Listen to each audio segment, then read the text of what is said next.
Днепро, Сош, Припять і Путь – рэкі, пад якімі праходзіць 12 падводных пераходаў газаправодаў. Агульнай працягласцю 680 метраў. Кожны з гэтых участкаў – зона павышанай увагі, бо любое пашкоджанне можа прывесці да сур'ёзных наступстваў. Паводка – адзін з галоўных фактараў рызыкі. Таму задача газавікоў – забяспечыць максімальную бяспеку гэтых падводных артэрый. У дапамогу новы сучасны апарат.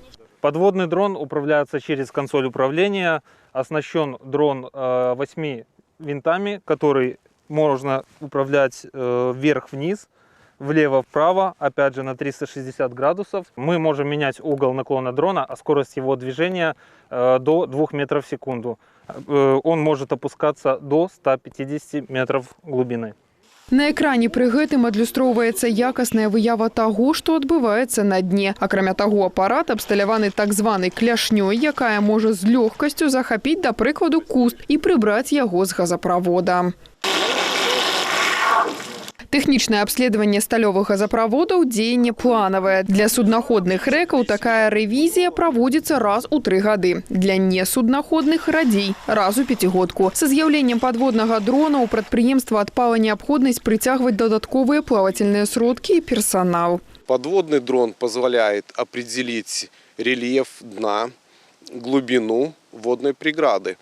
Также можно определить фактическое расположение газопровода согласно исполнительной документации. При подводном исследовании дрона, если вдруг какие-то будут утечки вдруг газопровода, то есть будут бурбалки, дрон тоже это заснимет, но как бы и увидит. Такі від абследавання падводных пераходаў для Беларусі ў навінку. Іспыты новага робота правялі на тэрыторыі Гомельшчыны, але нашы газавікі на тэхналогіі не прагныя. Іх прапануюць і другім рэгіёнам. Уже и коллеги обращались с просьбой провести осмотр своих переходов газопровода через водные преграды. Увядзенне падводных дронаў у працэс абследавання вонкавых газаправодаў стала сапраўдным прарывам галіны. Сучасныя прылады змяншаюць рызыкі для работнікаў і пры гэтым дазваляюць знізіць выдаткі на правядзенне абследаванняў. Якасць дасягае новага ўзроўню, а дадзеныя, атрыманыя дронам, становяцца больш дакладнымі і надзейнымі. Тацяна Піменёнкава, Валерый Гапанько, тэлерадыёкампанія «Гомель».